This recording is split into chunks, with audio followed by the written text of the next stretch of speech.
Hello, and welcome to the University of Law. In today's video, I'm talking about this Doctor Who, the Daleks in colour. You'll remember I did a video on this the day it came. I think it came out minutes after the broadcast, and I really enjoyed it. I think I know in the comments section when I did the video, people kind of had mixed opinions.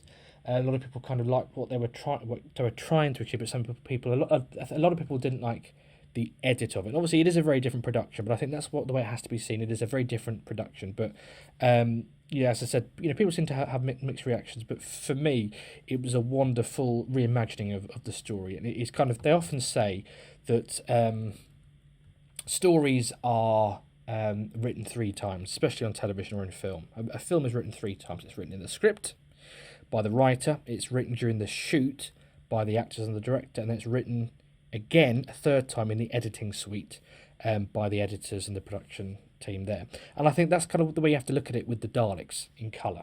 The original broadcast, it was written by Terry Nation. It was then directed by Richard, I've gone completely blank. Does it tell me on the back?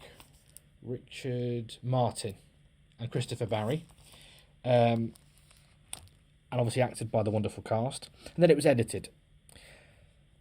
What's happened here is that it's the same script, it's the same footage, but it's just been re-edited. So it's been rewritten in that sense. And I think the way you have to look at it is it's a reimagining. It's a new way of experiencing the story. A little bit like there was a film of it with Peter Cushing. Well, this is a colorized version. But I really enjoyed it, especially for me. The soundtrack really spoke. The colors were really naturalistic.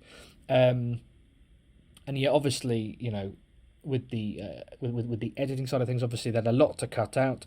I assumed that they were going to keep a lot of the chunkier bits in, but cut a lot of the subplots. Whereas what they tried to do was to include everything, but in a kind of shortened version of everything. So, and the clever thing that they did was they actually had more than you'd think included, because scenes where no one was speaking, like shots of the jungle, they would overlay it with footage of characters talking to kind of get the conversation in, as well as the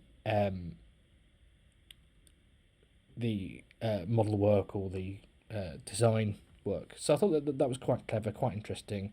It meant you could include more for the same amount of time, and also I guess it was a great way of kind of papering over any cuts or edits that had to be made. So I thought that was really a really enjoyable way of doing it. And of course there was sort of new CGI, and the benefit of this, of course, is it's been made in 2023, where Rusty Davies could write some extra dialogue for it to kind of mention now the Carleds, because originally in the original script, the original production, it says Dals, whereas now it's the Carleds, so it's more in line with the rest of the canon. So for me, it will be my preferred viewing version of the show, of this story. However, you can still watch all of the original versions on this set, and of course you may choose not to get this and to keep your DVD. And of course the great thing with Doctor Who is there's so much choice out there that it's entirely up to you what you want to engage with. So before I unboxed this, I did kind of, these caught my eyes. I was in there, I had a bit of a 60s spree. I got the Dad's Army Missing episodes. What's great about this is it's the animations that were made. I haven't listened to them yet, actually. I think there's no surviving soundtracks off-air recordings like there are with Doctor Who, because there's 3 missing episodes of Dad's Army. But for those missing episodes, every episode of Dad's Army, there's also a radio version as well. So they've used the radio version. So it's the original cast, but it's not the original broadcast soundtrack. But it's as close as we're ever going to get, because it's their performances. And then they've done an animation to it, similar to what we're getting with Doctor Who at the moment. And there's some great special features on the back. Room at the bottom, I remember this was broadcast about 10 years ago. So again, this uses that chroma dot technology that the Doctor Who 70s stuff has enjoyed, whereby stories shot in black and white. Speaking of colorization, episodes shot in black and white, such as Planet of the Daleks, episode 3, they were shot in colour, which now only exist in black and white. Using chroma dot technology, they can kind of try and recover that information from the black and white print. And that was done with the episode Room at the Bottom, which was from, I think, series 3 or series 4, if I remember correctly, of Dad's Army. So that was broadcast years ago on television, introduced by Ian Lavender, who sadly passed away very recently.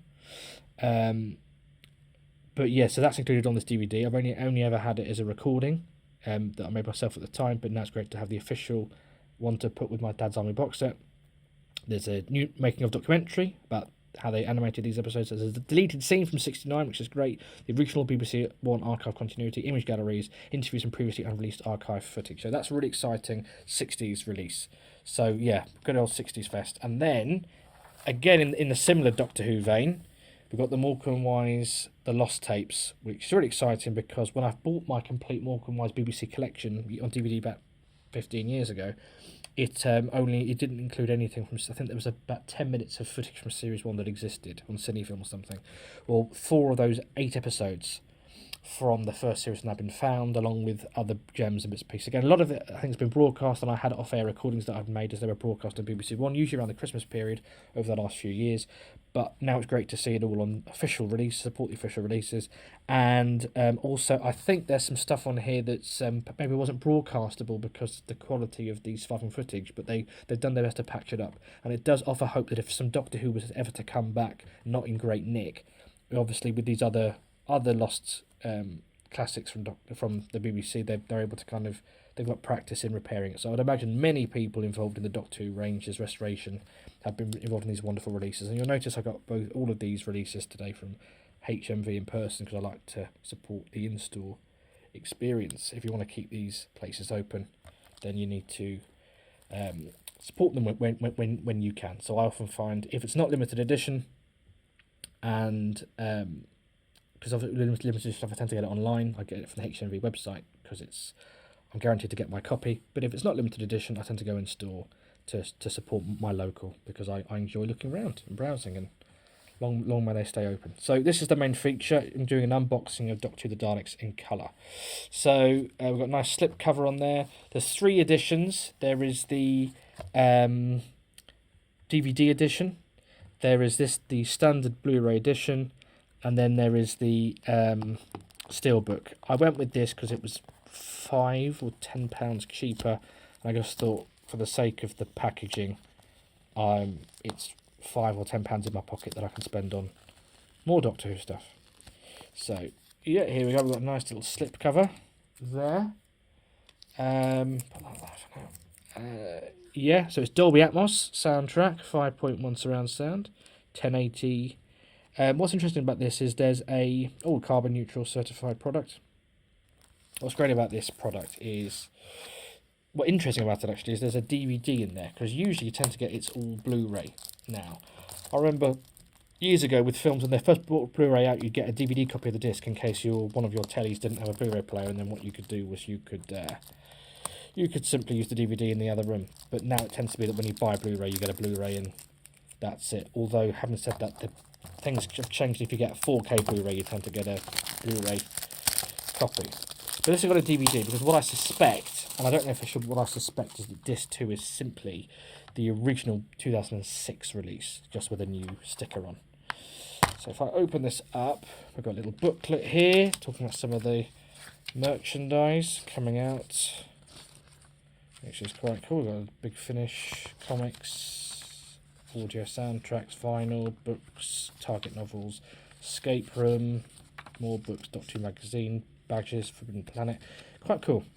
So this is the disc I'm interested in. This is because I've already got the DVD, but this is the brand new Blu-ray Daleks in colour. Obviously, it's been done with Dolby Atmos. It's been done in HD. It's got a great soundtrack, great looking colour, great new scans. I think they've found the original negative for episode 7, I believe, so it's looking in much better quality than the DVD. And it's got the making of, which is the really big sell, because I could watch this if I wanted to on iPlayer, but this has got the making of, and that's what I've got the physical for. I want to see how they did that. And then this is disc 2, which is the original Daleks, the original broadcast version, and audio commentaries, and they've said that it's got all the previous content. So this is a DVD, so I'm assuming that this is simply the original disc from 2006, but with a new sticker on. We've got the Daleks there, and we've got the Doctor and companions in the TARDIS with Daleks inserted. So there we go. That is the Daleks in colour Blu-ray release. And in fact, there's a lovely spine on it actually. Before we finish, it's got the new Who logo on there. Nice little Daleks in colour, and we've got Doctor Who and the Daleks. Oh, Doctor Who the Daleks in colour. Lovely. I think it wraps around actually, the cover, which is quite cool. Does it go all the way around? No. That's quite cool anyway. Are you picking this up? What did you think of the episode? Do let me know in the comments below. As always, don't forget to like and subscribe. I look forward to speaking to you soon.